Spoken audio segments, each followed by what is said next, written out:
Olá, meus irmãos, a paz do Mestre Jesus esteja com todos vocês, que Deus abençoe grandiosamente quem me ouve e que Ele possa falar conosco, sempre por intermédio da sua santa palavra. Hoje eu quero ler o Evangelho de Jesus Cristo, segundo Lucas, capítulo 15, nós vamos ler a partir do verso 20, diz assim: Então voltou para a casa de seu pai. Quando ele ainda estava longe, seu pai o viu. Cheio de compaixão, correu para o filho, o abraçou e o beijou. O filho disse: Pai, pequei contra o céu e contra o Senhor, e não sou mais digno de ser chamado de filho. Irmãos, eu tenho um carinho especial e particular por essa passagem. Talvez para aqueles que esperam em Deus, ela tem um simbolismo muito grande, porque ela fala justamente de um amor, de um pai feroz lá do céu, louco, praticamente desesperado, se eu posso falar, tentando se reconciliar com os seus filhos. E por isso ele dá o melhor de tudo, ele dá Jesus Cristo. E quando eu leio essa cena, eu consigo entrar dentro dela, é como se eu conseguisse, como se eu pudesse ver o filme. Nenhuma cena, nem algum filme com a cena épica de Hollywood talvez pudesse representar o que o Senhor Jesus, o próprio Senhor Jesus estava narrando. Ele estava contando, ele contou 3 histórias, justamente porque os fariseus e os mestres da lei criticavam porque ele e os discípulos assentavam na mesa de pecadores, na mesa de pessoas que, no entender deles, não mereciam. A primeira história é o da dracma perdida. A dracma é uma moeda, é algo que tem valor, algo pelo qual a pessoa lutou, trabalhou. Ela tem valor monetário, mas ela representa algo que tem valor para nós, pode ser algo sentimental. E mostra como deve ser feito aquele que quer recuperar algo que se perdeu. Limpar a casa diz de limpar o nosso coração. Acender a luz diz justamente da leitura da palavra, justamente para poder limpar a casa. E ela fala que deve limpar, fazer isso, buscar ela com diligência. E diligência fala de perseverança, buscar até encontrar.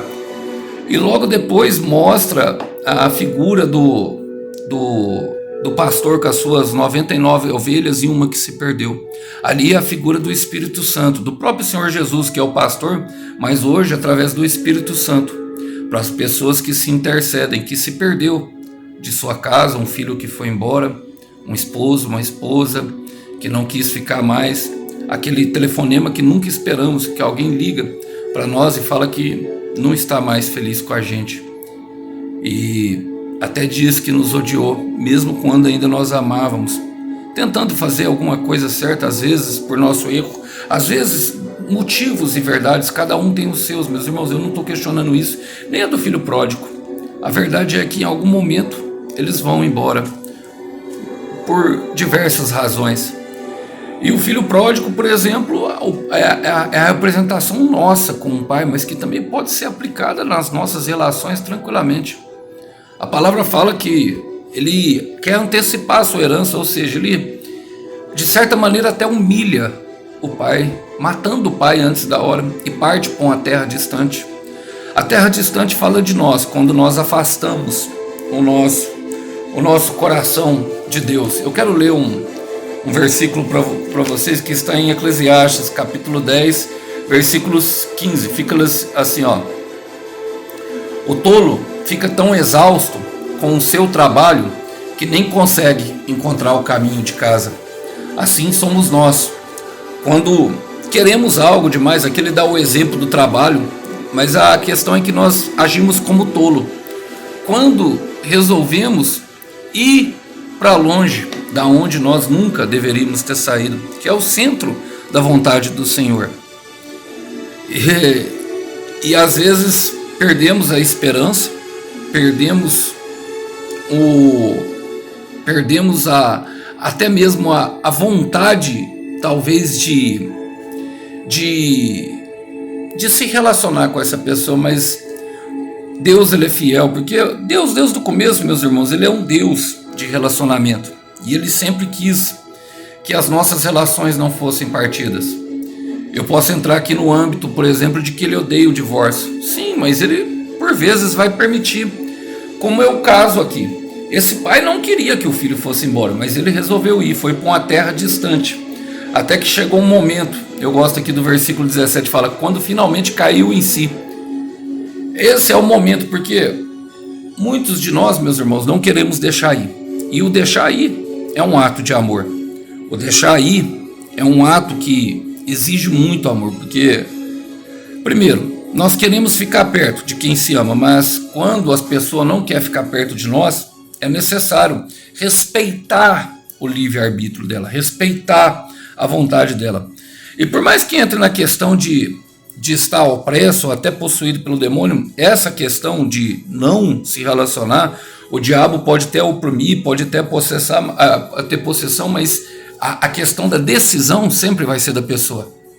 O diabo não pode influir nisso, nem Deus influi no nosso livre-arbítrio. O que dirá ele dar essa permissão ao diabo? Não. O que ele faz é oprimir a pessoa e inventar mentiras, contar mentiras com respeito à promessa até que a pessoa decida. Mas Deus, com o seu jeitinho, nos chama. Eu tenho plena convicção que esse pai orou pelo filho.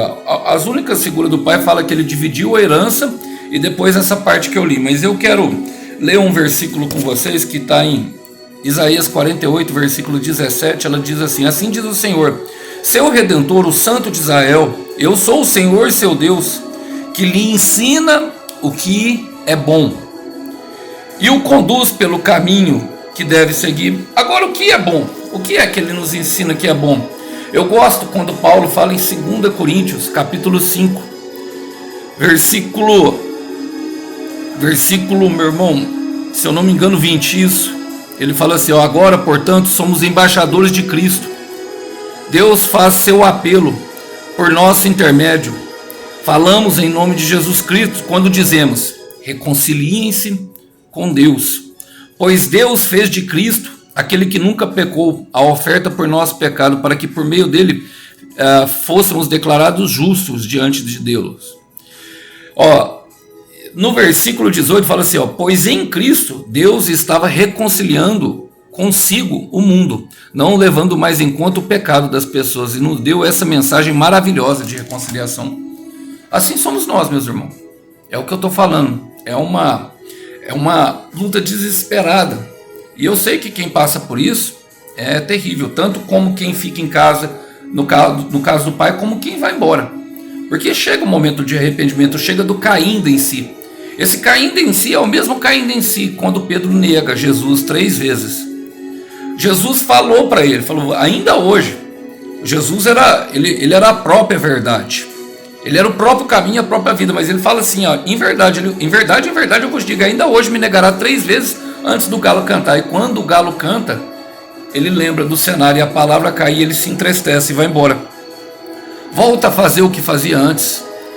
Jesus tinha chamado ele para ser pescador de homens, e ele volta a enfrentar o mar. E Jesus depois vai insistentemente atrás dele. Mas o momento que nós esperamos é o momento que eu li. Então, que então, meu irmão? É o momento do arrependimento. É o momento que a pessoa valorizou, que a pessoa olhou tudo que perdeu.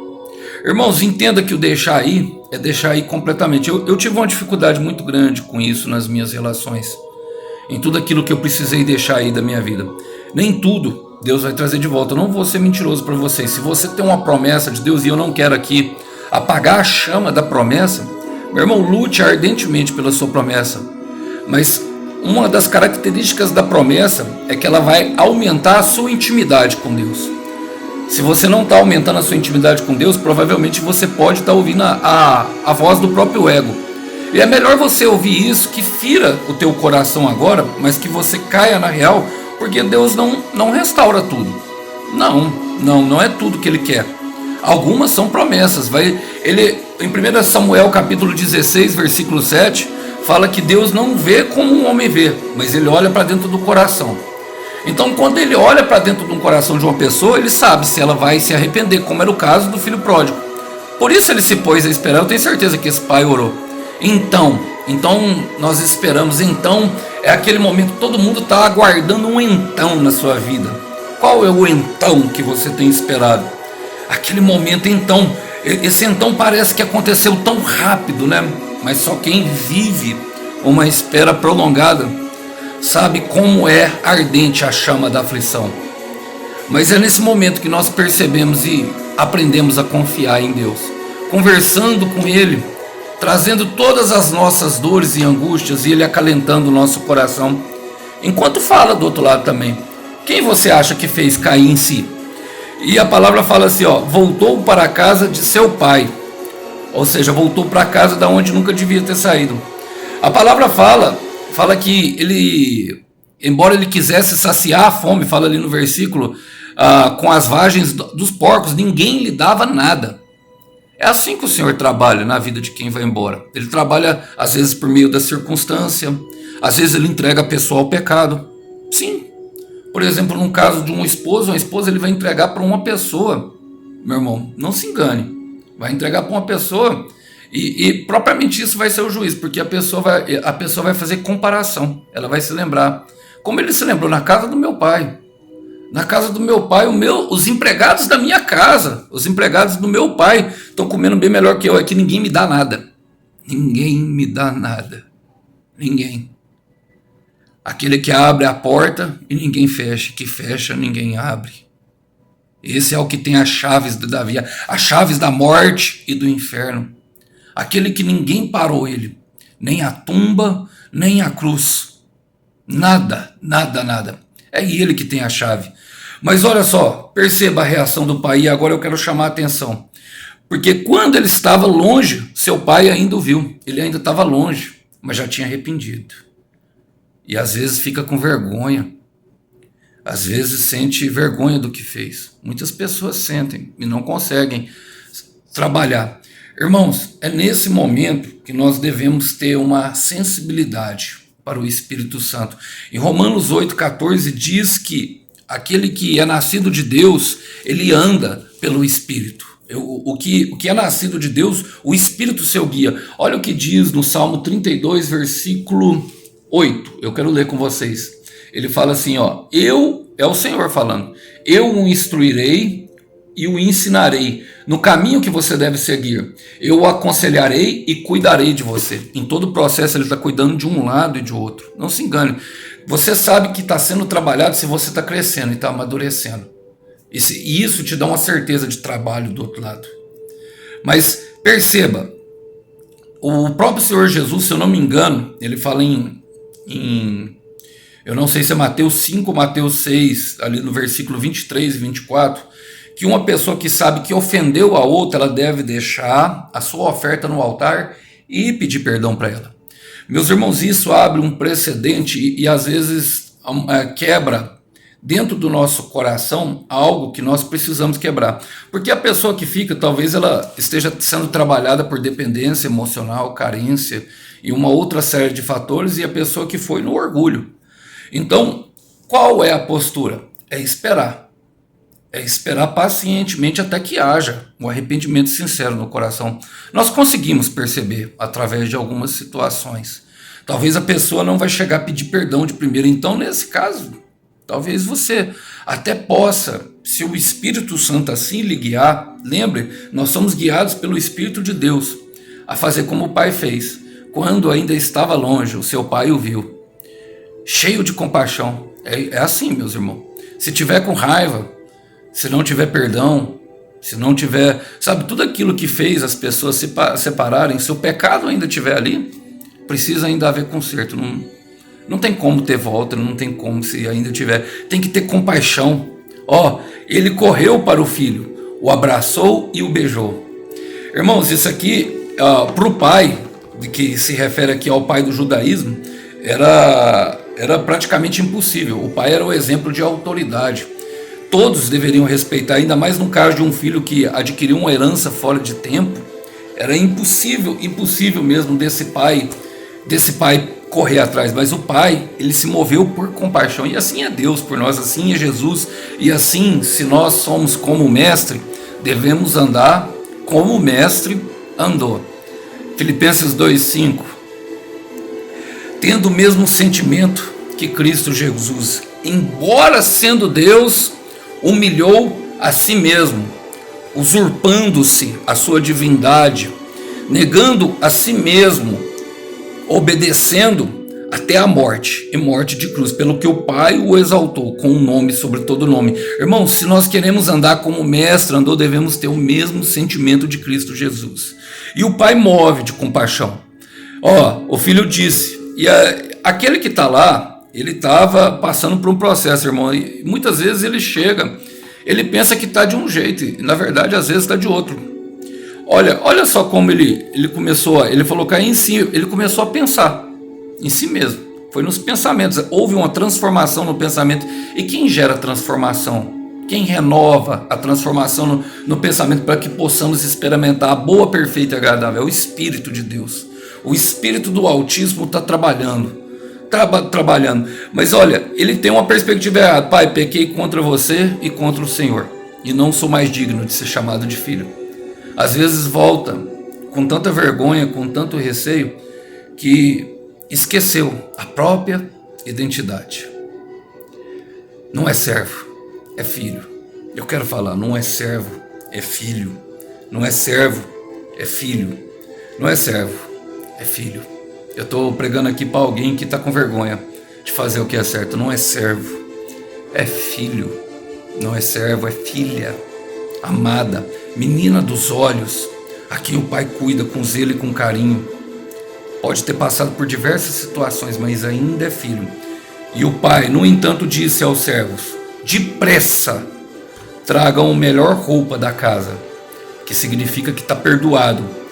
Vistam nele, coloquem um anel. A autoridade, ou seja, não é como servo, é filho. E vista e coloque as sandálias no pé, ou seja, haverá paz. Haverá paz. O que precisa às vezes acontecer, meu irmão, é uma simples palavra: arrependimento daquilo que se fez genuíno e sincero, sabe, valorizando aquilo que ficou para trás, valorizando aquilo que se deixou, aquilo que talvez nunca deveria ter se deixado, que é afastado da presença do Pai. Eu gostaria de deixar essa mensagem com vocês, irmão. Gostaria de terminar lendo um versículo que eu gosto muito. Está em Salmo 68, versículo 6. Fala assim, Deus dá um lar ao solitário, liberta os presos para a prosperidade, mas os rebeldes vivem em terra árida. Sai dessa terra dos porcos, meu irmão. Sai desse lugar aí, volta para a presença do Pai, volta para o lugar da onde você nunca devia ter saído. E quanto a você que está esperando, trata com carinho quem está voltando. Que Deus abençoe, que os irmãos possam ficar com essa breve mensagem. A paz do Mestre.